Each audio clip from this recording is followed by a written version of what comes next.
The world's largest pro-Israeli lobby, AIPAC, is gathering in Washington this weekend to put more pressure on Barack Obama over attacking Iran, with the Jewish state intensifying war rhetoric threatening military action against the Islamic Republic. The U.S. has been accused of being ambiguous on the matter.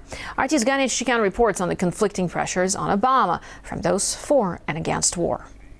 President Obama's walking on a razor's edge. On one hand, members of his administration keep saying a war with Iran would be a mistake. Not just the U.S. military, I think all elements of the United States believe an attack on Iran not only would be premature, but crazy.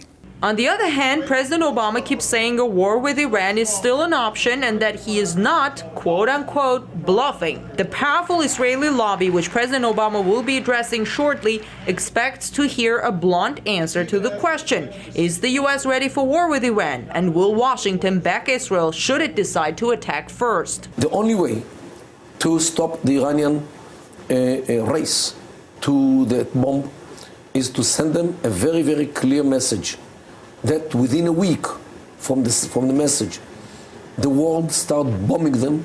Analysts say President Obama's failure to go along with Israeli plans on Iran might hurt him in the elections. The president carried, the overwhelming majority of the Jewish vote and funding back in 2008.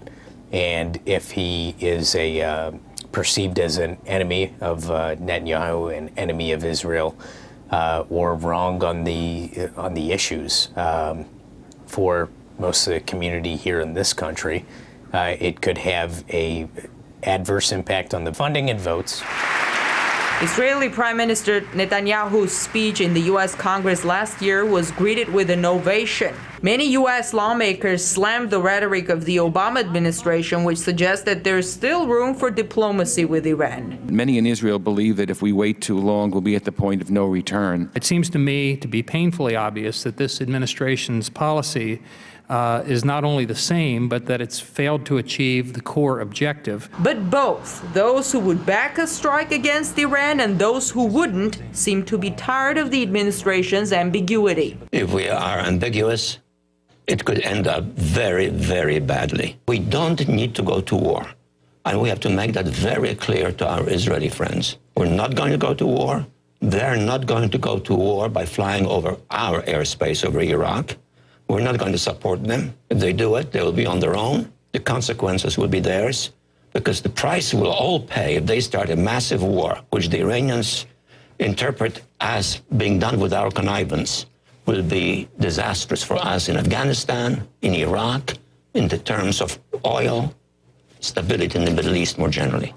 This poster was paid for by the Emergency Committee for Israel. You've come across these ads on many bus stops in Washington.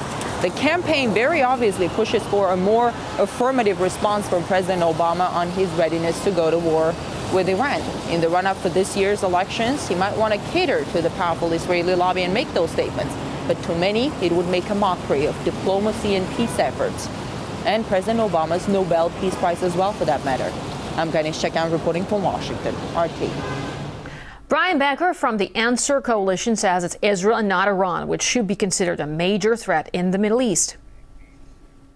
I don't think Israel's assertions are real at all. I think it's part of a game plan. It's part of a coordinated assault. Iran does not have a nuclear weapon. Israel has hundreds of nuclear weapons. Iran subscribes to the IAEA, the International Atomic Energy Agency. Its nuclear program is monitored. Israel won't sign the Nuclear Non-Proliferation Treaty. Israel routinely invades its neighbors, as it has over the past 4 decades. Iran has never started a war. So when you look at all of these actual facts, you would say the real menace to the peace in the Middle East is Israel. Iran is not a menace. Iran is being targeted. And I think this is part of the Israeli hype, arrogating to itself the right to strike, as it did in Iraq in 1981 against nuclear facilities, as it did in Syria in 2007, as it would like to do now in Iran. But the United States government is somewhat afraid that if Israel carries out a unilateral strike within the Middle East, this will play out as a paradigm by the Israeli Zionist government against a Middle Eastern country, and on those lines, all of the Middle East will unite against Israel. And so the United States is concerned that Israel might act too promptly in terms of carrying out unilateral military aggression.